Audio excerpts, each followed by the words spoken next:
যে ভোর 5টার সময় উঠে ভাবি যে একটুখানি হলেও রেস্ট পাবো, আর রেস্ট আর হয় না। তবু বিকেলেও একটু আধটু কাজ থেকে থাকে। সকালের দিকে যতটা চাপ থাকে বিকেলে কিন্তু অতটাও চাপ থাকে না, তবুও কাজ থাকে না তো একবারই বলবো না। আসলে সারাদিন অক্লান্ত পরিশ্রম করার পর সবার যেমন একটা কাজের ছুটি হয়ে থাকে, সেটা কিন্তু মায়েদের ছুটি হয় না। মায়েদের কিন্তু কোনো সময় কাজের ছুটি হয় না। হ্যাঁ, কাজের ছুটি হয় যখন শরীর খারাপ থাকে, তখন কিন্তু কাজের ছুটিটা একদিনের মতো বা একবেলার মতো হলেও, তাছাড়া তাদের কিন্তু কাজের ছুটি হয় না। হ্যাঁ, মা থাকলে কিন্তু কাজের ছুটিটা বাপের বাড়িতে হয়েও একটু রেস্ট পাই। মা বাবা যেই থাকুক তার ক্ষেত্রেই বলছি, যেমন আমি বাপের বাড়ি গেলে আমার বাবার কাছে তবুও একটু রেস্ট পাই। যাই হোক, আজকে বিকেল থেকেই ব্লগটা শুরু করলাম। প্রত্যেকবার তো সকাল থেকেই দেখাই, আজকেই দেখালাম যে বিকেল থেকে কি কি কাজ থাকে। তো চলো প্রথমে আমার ইন্ট্রোটা দিয়ে দিই। হ্যালো এভরিওয়ান, কেমন আছো? আশা করছি সবাই ভালো আছো। তোমাদের আশীর্বাদে ভালোবাসাতে আমিও কিন্তু খুব ভালো আছি। তো আমি অর্পিতা, আর আমি হচ্ছে একটা সাধারণ গ্রামের পরিবারের বউ। তো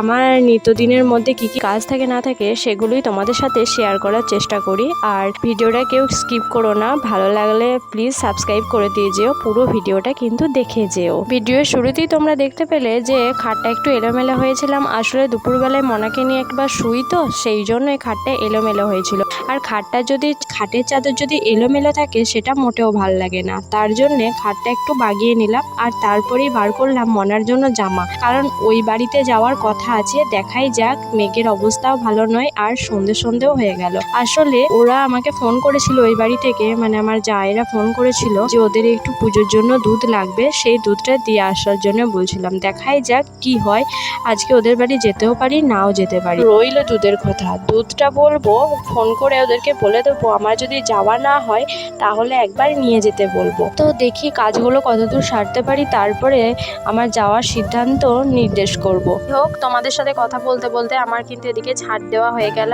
আর এই দেখো, এগুলো আমি বার করে, কিন্তু আকাশের অবস্থা দেখো ভালোই, আবার এক এক সময় ভালো লাগছে, আবার এক এক সময় ভালো লাগছে না। তো মনাকে একটু রেডি করিয়ে দিই। আর আমি যাওয়ার সিদ্ধান্ত নিতেই দেখলাম বাচ্চারা সব খেলতে এসেছে, সেই জন্য আরও কনফার্ম হয়ে গেলাম না, আজকে আর যাব না। তো দেখো, মনাকে আমি এখন পাউডার মাখিয়ে দিচ্ছি, ওকে পাউডার আর টিপ দুটোই পরিয়ে দিচ্ছি। এখন সাজুগুজু ছাড়া যখন খেলতে এসেছে, ও ওদের সাথে খেলুক।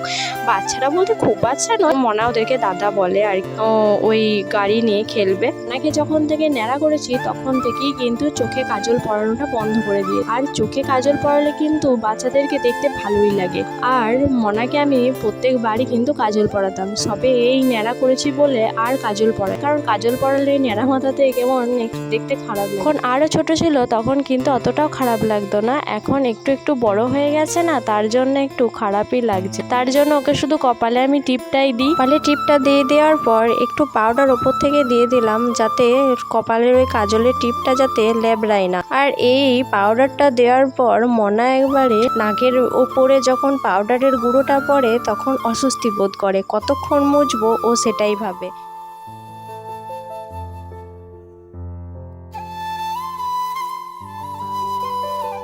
ওইদিকে খেলতে চলে গেল। ওই যে গাড়িটা দেখতে পেলে, ওই গাড়িটাই কিন্তু ওরা দুজনে মিলে ঠিলে ঠিলে বেড়ায়, আর মনা বসে থাকে। আবার মনাও যখন উঠে পড়ে তখন ওরা আবার এক একবার করে চাপে, তখন মনাও আবার ঠেলে। তো যাই হোক, আমি এদিকে পাউডারের কৌটোটা নিয়ে এসে ড্রেসিং টেবিলের ওপর রেখে দিলাম। আর দেখো তো একবার দেখা, আর এই ড্রেসিং টেবিলের পাশে ফুলগুলো কেমন লাগছে বলো তো?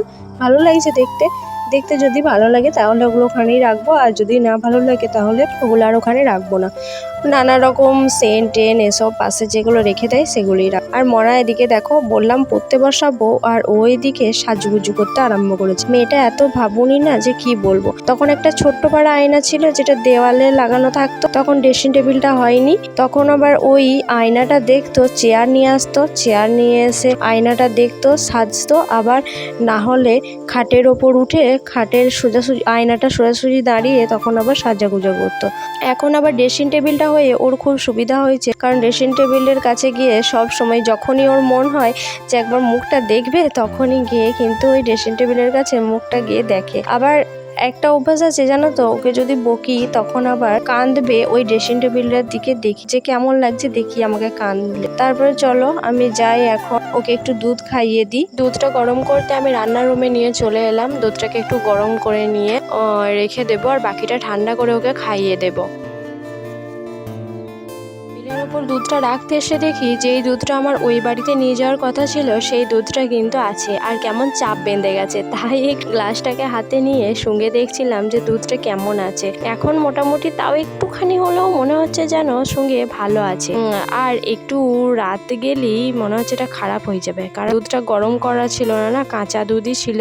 আর এইটা এখন এর ওপরটায় ঢাকা দিয়ে দিচ্ছি আর টেবিলের নিচেটাই ভরে দিচ্ছি, কারণ পেতেটা হয় না। অনেকটাই দেরি হয়ে গেল, তাই দরজাটা তাড়াতাড়ি করে ঠেসিয়ে দিতে গেলাম আর দেখতে পেলাম এই হাতে আলতা লেগে গেছে। আজকে আলতা পরেছি সেই জন্যই আঙুলটাই আলতা লেগে গেছে। আর মনাকে আমি দরজা বন্ধ করেই পড়াই। তাড়াতাড়ি ওঠ, এবার পড়তে বসাবো, অনেকটা দেরি হয়ে গেছে। আর ঘড়িটা এখনো 4টি বেজে আছে, কারণ ঘড়িতে ব্যাটারিই নেই। এখন বাজছে, দাঁড়াও বলছি,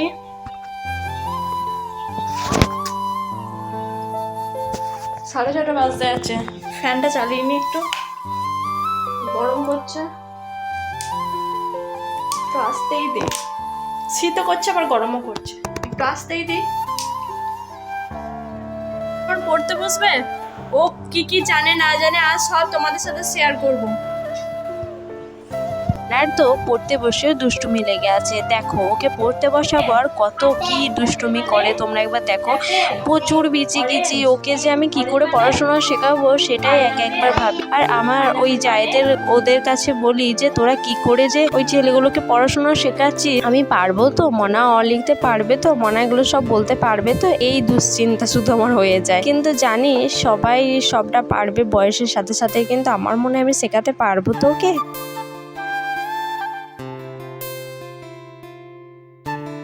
হিপোপটেমাস মানে কি? লেপার্ড। লেপার্ড মানে? আর এলিফ্যান্ট। ও জানো তো সব মোটামুটি শিখে গেছে, ওকে ধরলেই সব বলে দিতে পারে। হ্যাঁ, অওয়াটা অতটা পারে না, একবার ধরিয়ে দিতে হয়। আর সব বলতে একবারে সব নয়, যেমন একে চন্দ্র 20 পর্যন্ত, ABCD ফুল, আর অ ক খ ফুল শিখেছে 1 to 20 পর্যন্ত। কিরে একটা জিনিস দেখো, এটাকে নিয়েও পড়ে আছে। বাবার সাথে গিয়েছিল স্নান করতে, এই যে পাটাকে কোথায় কেটে এসেছে, আর ওইটাকে নিয়েও বসে আছে। এগুলো পড়ছে না। নে এরপর পর, আমি ওষুধ লাগিয়ে দেবো বলেছি তো, আমি খুঁজবো ওষুধটা দিয়ে লাগিয়ে দেবো। না পড়ো, রাইনোসের রস। কতদিনে 1 সপ্তাহ? 7 দিনে। কি কি বলো? রবি, মঙ্গল না, রবি, সোম, মঙ্গল, বুধ,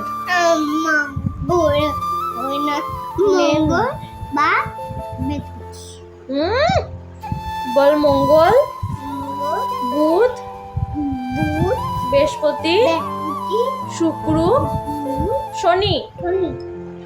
বল না কম আছে 1 বছর। ও কি কি বল? বৈশাখ, তারপরে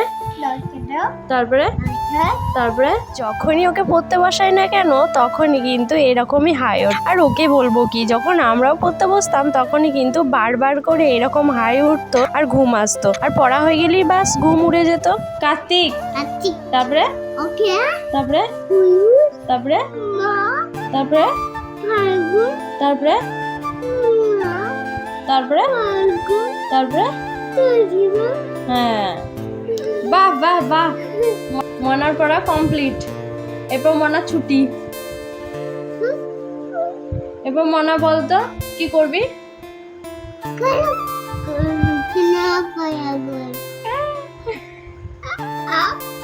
পড়া হয়ে গেছে, আর এখন ওকে ম্যাগি বানিয়ে দেবো। দে ম্যাগি গুলো দে, ম্যাগি আমি একটু খাবো আর ওকে বাকিটা দিয়ে দেবো। চলো ম্যাগিগুলো বানিয়ে নিই।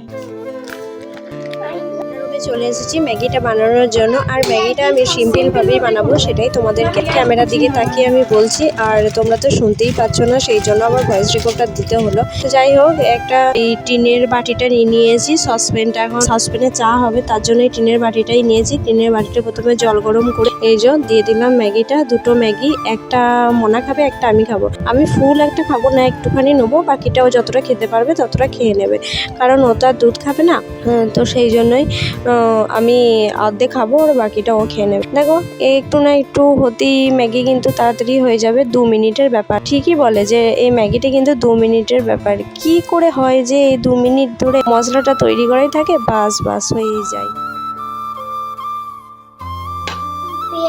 এই যে সস কাঁচা হয়ে গেছে সসটা, দাঁড়া। মনার আর তস হয়েছে না, মনা ভাবছে আমি কখন খাবো।